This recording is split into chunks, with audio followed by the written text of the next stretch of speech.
பிரச்சனை இருப்பது தெரியாத காரணத்தினால நம்ம 1-2 பேர் போய் உள்ள இருந்தாங்க. அது கேள்விப்பட்டு வேகமா ஓடுனதுதான். தொண்டி ஆளுக்களும் சில ஆளுக்களும் தான் இருந்தாங்க. அப்ப 30-40 பேர் 30 தான் இருப்பாங்க. இந்த மக்கள் இருந்ததுனால என்னவாச்சு, அவங்க போலீசார் அதை சரியா டீல் பண்ணாம, அதிகாரிகளுக்கு நிறைய அதிகாரிகளுக்கு விவரங்கள் தெரியல. இந்த தவறான தகவல்கள் அவங்களுக்கு கொடுக்கப்பட்டிருக்கு. அப்ப அதன் அடிப்படையில் போட்டி எடுத்துட்டு வந்துட்டாங்க. இப்ப என்ன சொல்லியிருக்கோம்னா, நாம எல்லாத்தையும் சொல்லி ஆதாரத்தை நிரூபிச்சாச்சு. எங்களுக்கு உரியதுதான் என்பதை நம்ம சொல்லும் போது அவர் எஸ்பிஎஸ் சொல்றாரு தெளிவா, இது உங்களுக்கு உரியதுதான். அவங்களும் எச்சரிக்கை பண்ணிட்டு வந்துட்டேன், எல்லா பேப்பரையும் பார்த்துட்டேன், இது எனக்கு முன்னாடி தெரியாது, சொல்லப்படல. எல்லாத்தையும் அவர் ஆதாரத்தோட சொல்லி அதுக்கு என்னென்ன சட்டப்படி செய்யணுமோ எல்லாத்தையும் செஞ்சு உங்களுக்கு நாளைக்கு உங்க கையில சாவி தந்துருவோம். இன்னைக்கு உடனே அவர் ஜட்ஜ்மெண்ட் மாதிரி தீர்ப்பு எழுதிட்டதுனால அதை மாற்றி தான் என்ன செய்யணும், மறுபடியும் செய்ய முடியும். சட்ட சிக்கலை கொஞ்சம் விளங்கிக்கிறங்க அப்படின்னு சொல்லி நமக்கு முன்னாடி வச்சு எல்லாத்தையும் பேச வேண்டியவர்களாம் பேசி அதை கரெக்டா பண்ணி வர்ற வெள்ளிக்கிழமை நீங்க அந்த வெள்ளிக்கிழமை வரைக்கும் சாவி வச்சுக்கிறங்க. ஆனா தொழுகை நடத்திடாதீங்க. வர்ற வெள்ளிக்கிழமை நீங்க தொழுகை நடத்துவீங்க. வெளியில பத்திரிகையாளர்களை சந்திச்சு அப்பவே நாங்க அறிவிச்சோம், இது மாதிரி 7ஆம் தேதி உள்ள போறதுக்கு ஆர்டர் கொடுத்திருக்காங்க. இருந்தாலும் ஒருவேளை அதில் ஏதேனும் சிக்கலை ஏற்படுத்தினால், மீண்டும் சட்டம் ஒழுங்கு காரணம் காட்டிட்டு உள்ள போறதுக்கு தடை ஏற்படுத்தினா, தமிழக முதலமைச்சருடைய வீட்டை முற்றுகையிடும் போராட்டமாக நடத்தி பிரம்மாண்டமாக இந்த போராட்டத்தை நாங்கள் நடத்துவோம். இந்த முற்றுகை போராட்டம் எதற்கு என்று சொன்னால், எங்களுக்கு சொந்தமான ஒரு இடம் எஸ்பி பட்டினத்தில் ஒரு பள்ளிவாசல் உண்டு. அந்த பள்ளிவாசலில் நாங்கள் வெள்ளிக்கிழமை தொழுகை நடத்துவதற்காக அறிவிப்பு செய்து அதற்காக எங்கள் சகோதரர் வரும்பொழுது உள்ளூர் நிர்வாகிகள் தடை செய்தார்கள் என்று காரணம் காட்டி எங்க பள்ளியை பூட்டி சீல் வைத்து தொழ வந்த மக்களை எல்லாம் கைது செய்து கொண்டு வந்து விட்டார்கள். அதை கண்டிக்கிற விதமாகத்தான் இந்த முற்றுகை போராட்டத்தை நாங்கள் நடத்தியிருக்கிறோம். தமிழ்நாடு முழுவதும் பல ஊர்களில் நடக்கிறது, நாளை தொடர்ச்சியாக நடக்க இருக்கிறது. இதனிடையில எங்களுடைய பள்ளியுடைய சாவி எங்களிடத்தில் ஒப்படைத்து வரக்கூடிய வெள்ளிக்கிழமைக்குள்ள உங்களுக்கு தொழுகை நடத்த நாங்கள் ஏற்பாடு கண்டிப்பா செய்வோம் என்று உறுதிமொழி கொடுத்திருக்கிறார்கள். அதை நாங்கள் மனப்பூர்வமாக நம்பி ஏற்றுக்கொண்டு இப்ப கலைந்து செல்கிறோம். அது எங்களுக்கு கிடைக்கவில்லை என்று சொன்னால் எல்லா விதமான போராட்டத்திலையும் நாங்க இறங்குவோம். பள்ளிவாசலை மீட்கிற விஷயத்துல நாங்க ஒரு நூலளவு கூட பின்தங்க மாட்டோம். இந்த போராட்டம் நாங்க 92 பாபர் மசூதி இடிக்கப்பட்டுச்சு. ஆனால் அது இடிக்கப்படுறதுக்கு ஆரம்ப புள்ளியாக 1949 பள்ளிவாசல் பூட்டப்பட்டுச்சு. பள்ளிவாசல் பூட்டப்பட்டதுதான் 92 வரைக்கும் தொழுகை நடைபெறாமல் முஸ்லிம்களுக்கு பாத்தியது கிடையாது, அவங்க உபயோகப்படுத்துறது கிடையாது என்பது மாதிரியான ஒரு சித்திரத்தை உருவாக்கி இடிக்கிறதுக்கு ஒரு ஆரம்ப வேலையை செஞ்சாங்க. அது மாதிரி இந்த திமுக அரசுடைய நடவடிக்கை, அரசாங்கத்தினுடைய போக்கு, பள்ளிவாசல பூட்டு போட்டிருக்குது. இதை எங்களால சகிச்சுக்க முடியாது. இந்த போராட்டத்தை நடத்துறதாக நாங்க அன்னைக்கே அறிவிச்சிட்டோம். என்னைக்குன்னா வெளியில வந்த உடனே இதில் ஏதாவது மாற்று இருந்தால், 7ஆம் தேதி வெள்ளிக்கிழமை நுழைகிறதுல சிக்கலை ஏற்படுத்தினால் செய்வோம்னு அன்னைக்கு அறிவிச்சிருந்தோம்.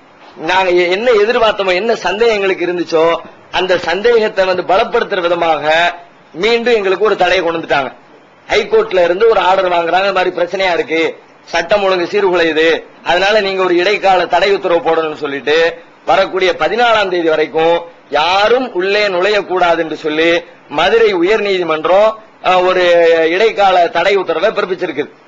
இந்த இடைக்கால நாங்க இதை குறை சொல்லல, நீதிமன்றத்தினுடைய இந்த தடை உத்தரவை நாங்க விமர்சனம் பண்ணல. ஒரு கோரிக்கையை கொண்டு போய் வைக்கும் பொழுது அதுக்கு சாதகமா தான் முதல் கட்டமா பிரச்சனைன்னு சொல்றியா, சரி நிப்பாட்டி வைன்னு சொல்றது யதார்த்தமா எல்லா பக்கமும் உள்ள. திடீர்னு ஒரு 10 பேரை பிடிச்சு கொண்டு போறாங்க, நம்மளே தூக்கிட்டு போறாங்க. இவங்க சதி திட்டம் தீட்டி கொண்டிருந்த பொழுது கையும் களவுமாக பிடிச்சோம், இவங்களை உள்ள வைக்கிறதுக்கு நீங்க ஆர்டர் போடணும்னா ஒரு 10 நாளைக்கு ஆர்டர் போடத்தான் செய்வாங்க.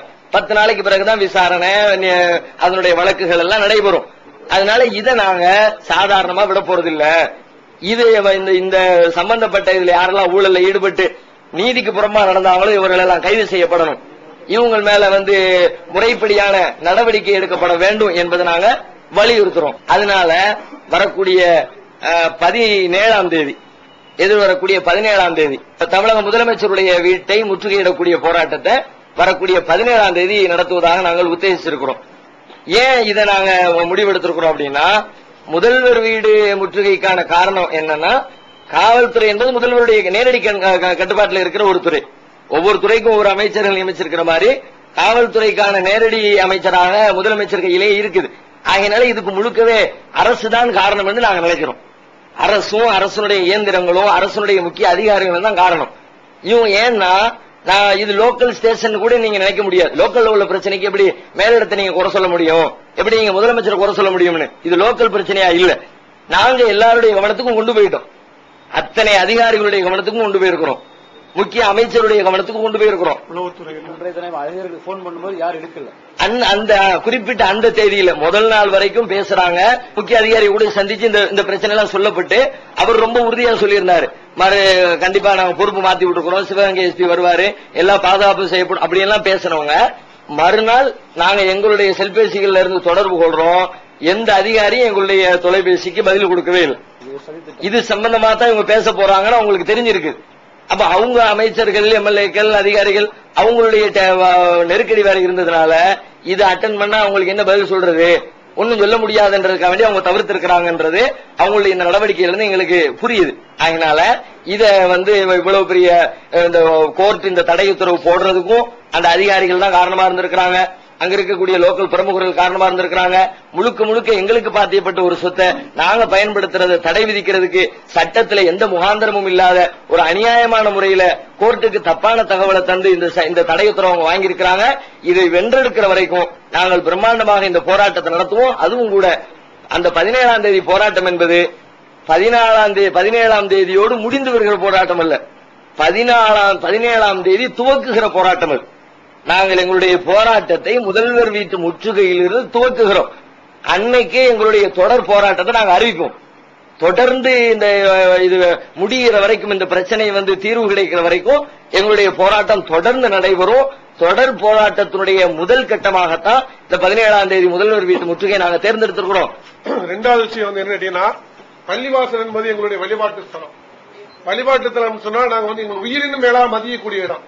இதற்காக வேண்டி எங்களுடைய உயிர்கள் சாதாரண எங்களை பொறுத்தவரை இது லாஸ்ட் விடமாட்டோம். எங்களுடைய உயிர் எத்தனை உயிர் போனாலும் சரி விட்டுக் கொடுக்க மாட்டோம். பள்ளிவாசல் மீட்கும் வரை எங்களுடைய போராட்டம் ஒரு காலத்தில் ஓயாது. அஸ்ஸலாமு அலைக்கும்.